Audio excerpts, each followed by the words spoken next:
믿음의 길을 걷는 성도들은 누구나 한번 하나님과의 영적 대면을 경험하게 됩니다. 다시 말해서 단순히 예배를 참석하며 은혜를 받는 것을 뛰어넘어 하나님을 위해 나의 모든 것을 던져야 하는 특별한 영적 결단의 순간들이 우리의 삶 속에 누구나 찾아오게 된다는 것입니다. 어떤 이들은 그 순간 온전한 결단과 헌신으로 믿음의 놀라운 성장을 이루기도 하고요. 어떤 이들은 그 순간을 무시하거나 애써 넘겨버림으로써 여전히 믿음의 그 자리에 머물러 있기도 합니다. 저 역시 그러한 과정을 지나야만 했습니다. 모든 것을 내려놓고 하나님의 종으로, 주의 종으로 사명을 감당해야 되는 그러한 결단의 순간이 제게도 있었죠. 단순히 하나님을 믿는다라는 고백을 넘어서 이제 하나님을 위해 살겠습니다라는 결단의 순간을 통해서 오늘 제가 있는 것이고요. 그리고 오늘날 수많은 또 사명자들, 또 목회자들이 있는 것이죠. 그러면 이러한 결단이 그저 목회자들에게만 요구되어지는 것이냐? 그렇지 않다라는 거예요. 오랫동안 그리고 여러 교회를 다니며 온 저는 많은 성도들이 이러한 순간에 어떠한 결단과 어떠한 의지를 세우는지를 지켜볼 수가 있었습니다. 그리고 저는요, 두 부류의 사람들을, 성도들을 보았습니다. 첫 번째 부류는요, 부담과 두려움에 하나님을 그리고 믿음을 떠나는 이들이에요. 그들은 그저 현재 종교적인 삶에 만족하며 안주하는 이들이죠. 그런 이들에게 모든 것을 내려놓아야 되고 희생해야 되고 손해봐야 한다라는 이런 하나님과의 특별한 영적인 대면은 대단한 두려움이자 부담감일 수밖에 없어요. 그래서 그 믿음을 포기하거나 혹은 애써 그 대면을 무시하고 지금의 영적인 환경 속, 그 상황 속에 만족하며 살아가는 거예요. 또 한 부류가 있습니다. 그들은 두렵고 고통스럽지만 주님의 말씀에 의지하여 믿음의 한 걸음을 내딛는 이들입니다. 그 결단으로 손해와 고난이 찾아온다고 할지라도 그럼에도 주님 편으로 더 가까이 나아가겠다 결단하는 인생들이죠. 그럼으로써 힘들고 어렵지만 세상은 이해할 수 없는 하나님의 특별한 영적인 기쁨을 경험하며 살아가는 이들이에요. 오늘 여러분들은 어떠신가요? 기쁨으로 믿음의 길을 시작했지만 혹 더 큰 헌신과 결단 앞에서 주저하고 머뭇거리고 계신 것은 아닌가요? 아니면 이제 주님을 위하여 위대한 결단의 첫걸음을 담대하게 시작하고 계신가요? 오늘 전하는 이 말씀이 그러한 결단의 순간이 여러분들에게 찾아올 때 여러분의 믿음의 결단에 용기를 주기를 바라며 이 말씀을 제가 전하고자 합니다. 오늘 우리가 읽은 이 본문의 말씀은요, 요한복음 6장은 위대한 기적의 이야기를 하고 있어요. 제가 주일학교를 참으로 중요하다 여기는 이유는 거기에 있어요. 어른이 된 지금도요, 제가 배우고 제가 기억하는 대부분의 것들은 주일학교에서 배운 거예요. 제가 신학대학 가서 하나님의 말씀을 새로 배운 게 아니에요. 제가 배웠던 모든 이야기들은 주일학교 때 그때 배웠던 하나님의 말씀들이에요. 여러분, 그때 제 눈을 반짝이게 했던 몇 가지 아주 하나님의 재밌는 이야기들이 있었어요. 모세가 지팡이로 홍해를 가르는 이야기, 놀랍지 않습니까? 또 엘리야가 불병거를 타고 하늘로 올라가는 이야기, 예수님께서 바다 위를 마치 마른 땅처럼 걸어가셨던 이야기, 그리고 오늘 우리 요한복음 6장에 나오는 바로 오병이어의 기적, 보리떡 5개와 물고기 2마리로 5,000명을 먹이셨던 기적의 이야기들이에요.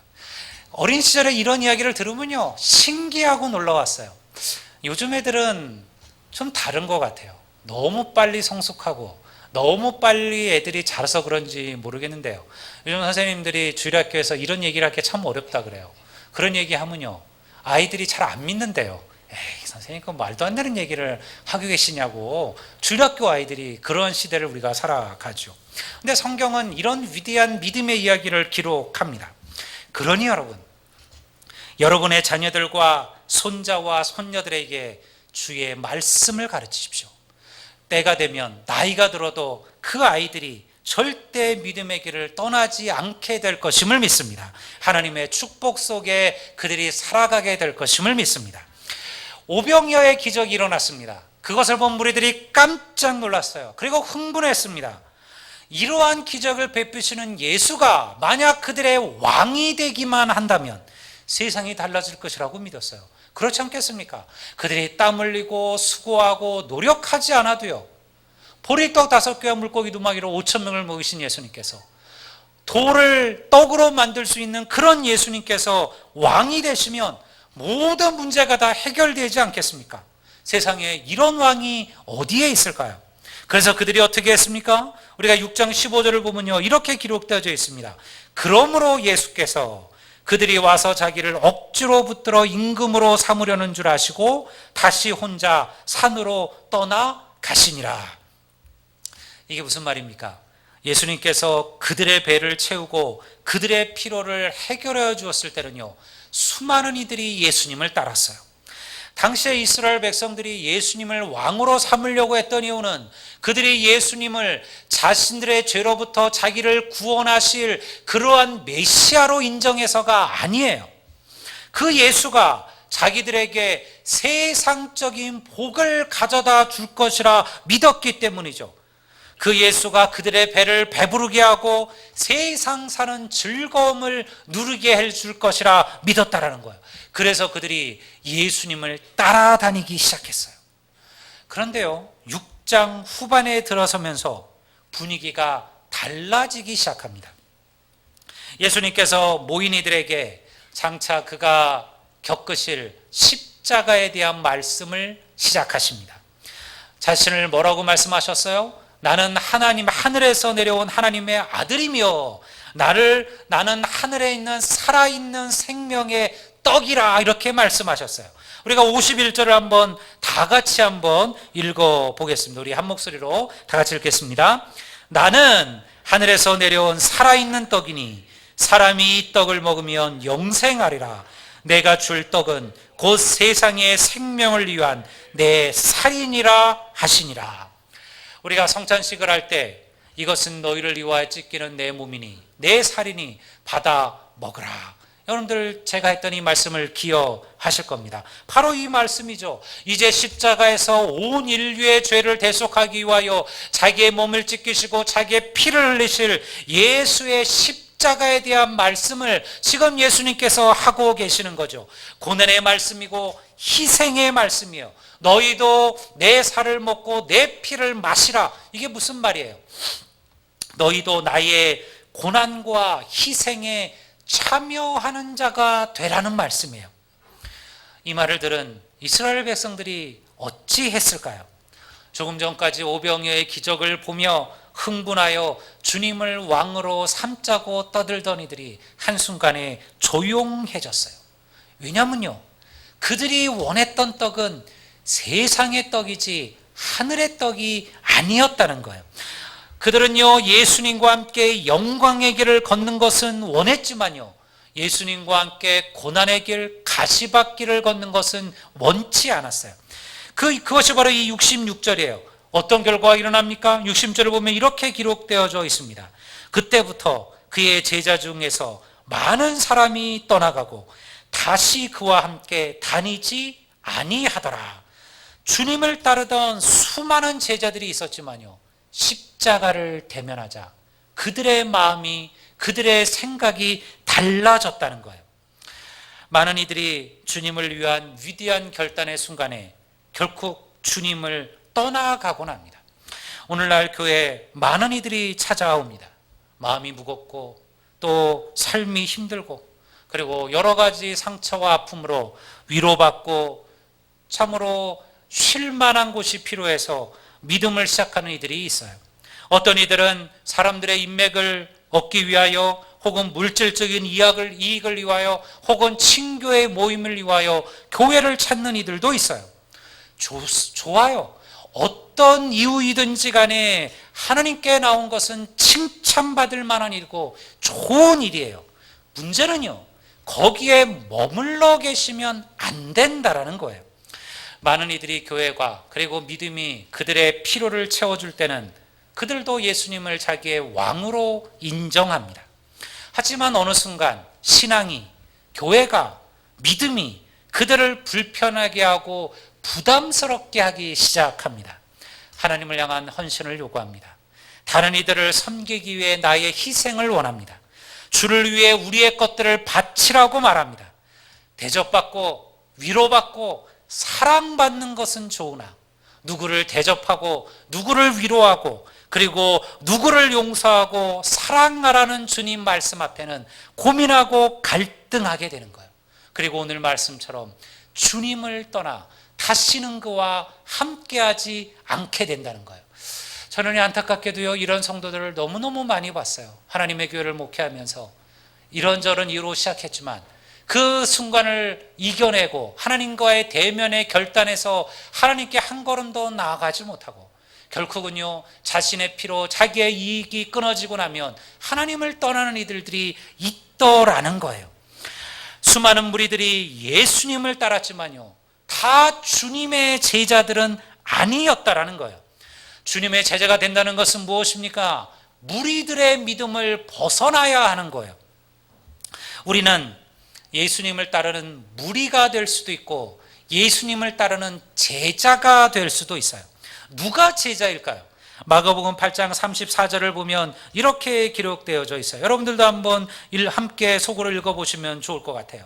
무리와 제자들을 불러 이르시되 누구든지 나를 따라오려거든 자기를 부인하고 자기의 십자가를 지고 나를 따를 것이니라.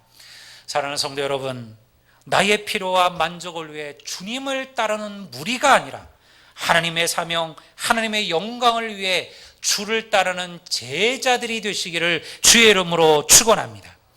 무리의 믿음은요, 어린아이의 믿음이에요. 어린아이 때는 부드러운 것을 먹는 것, 젖을 먹는 것이 맞아요. 갓난아이에게 딱딱한 것을 주면 소화를 시키지 못해서 탈이 나게 마련이죠. 하지만 영원히 어린아이로 머물러 있으면 안 돼요. 세상에 어떤 부모가 아무리 어린 내 자식이 이쁘다고 해서 그 나이 때가 가장 예쁘다고 해서 그 아이에게 더 이상 자라지 말라고 성장 억제제를 주사하는 부모가 세상에 어디에 있을까요? 제가 주일날 오후인가요? 주일날 오후에 가면 이제 TV를 이렇게 틀면 제가 그래도 아주 재밌게 보는 프로가 하나가 있어요. 이게 뭐냐면 슈퍼맨이 돌아왔다. 너무 귀엽잖아요. 거기 보면 뭐 윌리엄, 또 벤틀리, 건후 이런 어린 아이들의 이야기예요. 순진무구하고 그런 이야기들을 보면서 그냥 나도 모르게 웃고 즐거워할 때가 있어요. 그러면서 한편 그런 생각이 들어요. 아니, 내 자식 키울 때는 그렇게 혼내고 야단쳤으면서 내가 지금 왜 남의 자식 보고 이렇게 웃고 있을까? 그냥 그렇게 계속 있으면 좋겠죠. 아이들이 꼭 가장 예쁠 때 그 나이로 계속 머물면 좋겠는데요. 안 그래요. 이 아이들이 크고 자라요. 묵뚝해지기도 해요. 그리고 그 어린아이 때처럼 그렇게 엄마 아빠에게 살갑지도 않아요. 제가 뭐 아들만 둘 키우다 보니까 아들들은 참 무뚝뚝함이 있어요. 제가 한 번은 이제 아프가니스탄에 이제 파병 때문에 가서 전화가 안 되니까 한 달 만에 집에 위성 전화로 전화를 했어요. 그랬더니 우리 첫째가 딱 받는 거예요. 그리고 첫째가 한 달 만에 통화하는, 얼굴도 못 보는 저에게 첫 마디가 뭔지 알아요? 왜요? 이놈 시키예요. 야, 왜요가 뭐야? 아빠가 한 달만 전화했으면 이게 딸하고, 왜냐하면 제가 그 옆에 있던 우리 다른 장교들을 봤는데요, 딸하고 전화하는데요, 정말 말이 끊이지를 않는 거예요. 뭐 아빠 사랑하고 보고 싶고 내가 지금 학교에서 무슨 일을 했고 뭘 했고 하는데, 이 아들놈들은 왜요? 예, 잘 있어요. 이게 끝이에요. 그렇다고 해서 우리가 그 아이들이 어린아이에 머무르는 것을 좋아할까요? 그렇지는 않죠. 그 아이가 크고 장성하고 아이가 되고 소년이 되고 그리고 청년이 되고 장년이 되는 거예요. 그렇게 해서 든든한 한 사람의 완전한 인격이 되어가는 거예요. 그게 부모가 바라는 거 아니겠습니까? 근데 왜 믿음을 가진 자들은 항상 그 자리에 머물러 있는 걸까요? 벗어나지를 못해요. 여전히 어린아이예요. 10년이 지나도 아직도 갓난아이예요. 아직도 떠먹이는 젖을 먹지 않으면 여러분들 버티지를 못하는 믿음들이에요. 이것이 안타까운 거예요. 목사가 안타까운 거예요? 아니에요. 주님이 안타까워 하시는 거예요. 주님께서 안타까워하는 거예요. 여러분, 우리의 믿음을 돌아보십시오. 나는 지금 어떤 믿음입니까? 나는 아직도 젖먹이 믿음 아닌가요? 나는 지금 이제 단단한 것을 먹고 이제 주를 위하여 주님의 말씀을 들고 말씀의 검을 들고 나가서 세상과 맞서 싸울 수 있는 하나님의 군사처럼 지금 세워져 있는가요? 여러분, 하나님의 교회가 위대한 하나님의 역사를 이루려면요, 갓난아이가 필요한 게 아니에요. 우리는 군사가 필요한 거예요. 하나님의 이름을 붙들고 주의 깃발을 높이 들고 세상에 나가서 이 세상과 맞서 싸울 수 있는 하나님의 군대가 필요하다는 것입니다. 근데 문제는요, 누구나 다 이 과정을 거치는 거예요.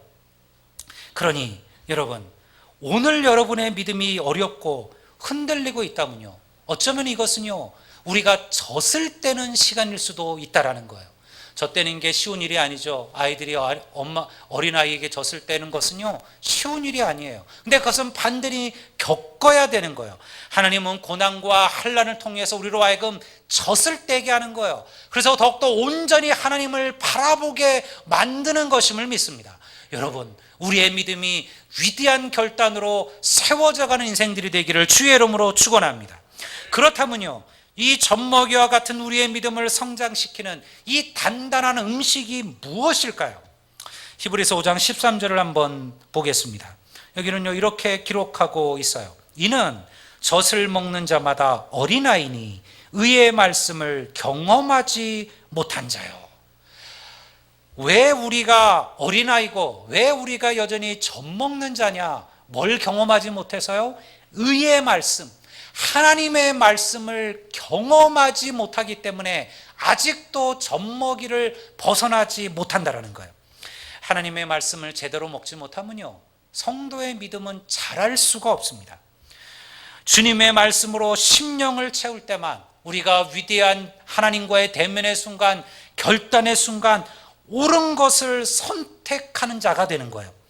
하나님의 말씀을 가슴으로 만나지 못한 이들은요, 시험이 찾아오거나 어려움이 찾아올 때, 혹은 우리의 희생과 헌신을 요구하는 그런 결단들이 내게 올 때 제자가 되지 못하는 거예요. 무리로 남는 거예요. 여전히 젖먹이의 믿음을 벗어나지 못하는 것이죠. 주님을 떠나 세상으로 돌아가는 거예요. 그리고 다시는 주님과 함께 하지 아니하더라는 바로 오늘 본문의 그러한 무리들이 되는 거예요. 그런데 여러분, 오늘 본문을 보면요, 많은 이들이 주님을 버리고 떠나갈 때 그곳에 있었던 또 한 부류의 이들이 있었어요. 그들은 바로 예수님께서 가르쳤던 12 제자였습니다. 예수님께서 수많은 이들이 당신을 떠나는 것을 보시고 그리고 12 제자에게도 묻습니다. 뭐라고 하셨어요? 너희도 가려느냐? 이 말을 하는 주님의 마음이 어땠을까요? 제자들을 보면서 수많은 이들, 조금 전까지 예수님은 우리의 왕이다라고 외치던 이들이 다 주님을 떠난 거예요. 주님을 더 이상 따르지 아니하는 거예요. 그리고 그 제자들에게도 주께서 물은 거예요. 너희도 가려느냐? 근데 제자들의 고백이 놀랍습니다.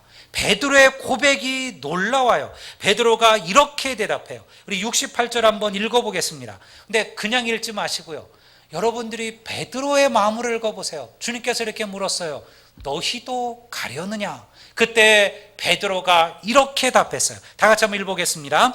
시몬 베드로가 대답하되 주여, 영생의 말씀이 주께 있사오니 우리가 누구에게로 가오리이까? 아멘. 영생의 말씀이 주님께 있는데 우리가 누구에게로 가오리이까? 사랑하는 성도 여러분, 이 베드로의 고백이 오늘 우리 아델리안 교회 성도들의 고백이 되시기를 주의 이름으로 축원합니다. 어떻게 베드로는요 모든 이들이 주님을 떠나갈 때 이와 같은 믿음의 고백을 할 수 있었을까요? 동일한 말씀이에요. 그 이유는 그가 영생의 말씀을 들었기 때문에 그렇습니다. 많은 무리들이 그저 주님의 기적에만 눈이 가 있었어요. 오병이어의 기적에만 눈이 가 있었어요. 그들의 배를 채우는 떡에만 눈이 가 있었어요. 그때 베드로와 제자들은요 영생의 말씀에 그들의 마음을 두었어요. 하나님의 말씀을 들었다라는 거예요. 그 말씀이 능력 있는 살아있는 말씀임을 알았어요. 아무리 기적이 놀라워도요 그들의 영을 움직이는 말씀이, 우리의 심령을 움직이는 말씀이 훨씬 더 가치 있음을 여러분 믿으시기를 바랍니다. 예수님의 말씀은요 예수님의 능력을 해서 말씀으로부터 오는 거예요. 그러니 가까이 하셔야 돼요. 오늘날 우리의 안타까움 무엇인가요? 우리가 그 말씀을 잃어버렸다라는 것입니다. 스마트폰은 하루 종일 붙들고 살지만요 주의 말씀은 잠깐도 붙들지 못해요. TV에 재밌는 드라마는요 다른 것 다 제쳐주고 우선순위지만요 그러나 하나님의 말씀을 배우고 듣는 일에는 항상 뒷전이에요. 여러분 이것이 목회자를 가슴 아프게 하는 거예요. 목회자들은 항상 영적인 부담감을 가져요. 성도들이 한 주 예배를 빠지면 많은 생각을 해요. 이분들이 왜 나오지 못했을까? 특별히 중직들이 빠지면 더 그러해요. 더 그래요. 그래서 제가 얘기했잖아요. 여러분 중직들은 절대 얘기 없이 예배 빠지시는 거 아닙니다. 중직들은요 예배를 빠지게 되면 최소한 목회자에게, 담임 목사에게 연락을 하셔야 되는 거예요. 카톡도 있고 문자도 있고 전화로 차마 말하기가 뭐하면 아이 참 놀러 간다는 얘기를 내가 어찌할꼬. 그러면요 그냥 문자로 목사님 이번 주에 가정의 일이 있어서 제가 한 주를 빠지게 될 것 같습니다. 그러면요 목사가 그 한 주가 말씀을 전하는데 주일에 부담스럽지가 않아요. 근데 여러분들 보이지 않으면 걱정해요. 왜 빠졌을까? 무슨 일이 있을까? 무슨 문제가 있을까? 무슨 시험들이 있을까? 중직만 그런 게 아니에요. 성도 한 사람이 빠질 때마다 목회자들은요 영적인 부담감을 가져요. 제가 여러분들을 낳은 것도 아니고 제가 여러분들을 내가 뭐 잉태한 것도 아니지만요 성경은 뭐라고 말해요? 내가 아비라 그러잖아요. 영적인 아비라고 하잖아요. 목회자들은 그런 마음을 가지고 살아가는 거예요. 그러니 여러분 당신의 아이들이 자라지 못하고 성장하지 못하고 매일 젖먹이의 믿음으로 머물러 있다면 여러분 그 아비가 어찌 행복하겠으며 어찌 은혜가 있을까요? 여러분들 주님 앞에 잘하는 성도들이 되시기를 주의 이름으로 축원합니다. 예배를 사모하십시오. 여러분들 그 예배에 목숨을 거십시오. 여러분 우리가 하나님의 말씀을 붙들지 못하면 절대 우리가 하나님의 위대한 능력을 체험할 수가 없다는 거예요. 오늘 주님께서 우리에게 묻습니다. 너희도 가려느냐? 이것이 오늘 우리에게 던지는 질문이에요. 수많은 이들이 하나님을 버리고 세상으로 갑니다. 물질에게로 가고 권세에게로 가고 사람들에게도 갑니다. 인생의 즐거움과 쾌락에게로 가죠. 하나님보다 주님보다 그러한 세상의 것들이 더 중요하다고 여겨요. 하나님은 없어도 이러한 것들이 없으면 살 수 없다 여기는 이들도 있습니다. 편하고 쉽게 하나님 믿는 것은 좋지만 내게 헌신과 희생을 요구한다면 나는 하나님을 떠날 것이다 라고 얘기하는 이들도 있습니다. 그러나 여러분 이런 마음과 이러한 유혹이 우리를 흔들 때 이 베드로의 고백을 기억하시기를 바랍니다.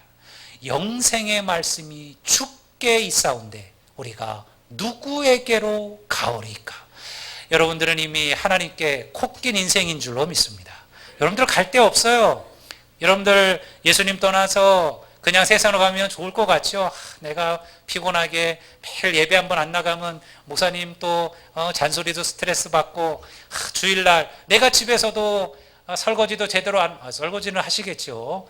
남자분을 얘기하는 거. 내가 제대로 뭐 요즘 같은 시대에 내가 집에서도 음식 잘 안 하는데 내가 이 교회까지 가서 밥해야 되고 음식해야 되고 설거지해야 되고 내가 뭐하러 이런 것을 할꼬. 여러분 그래서 세상을 하나님 버리고 세상으로 나가면 좋을까요? 아니요.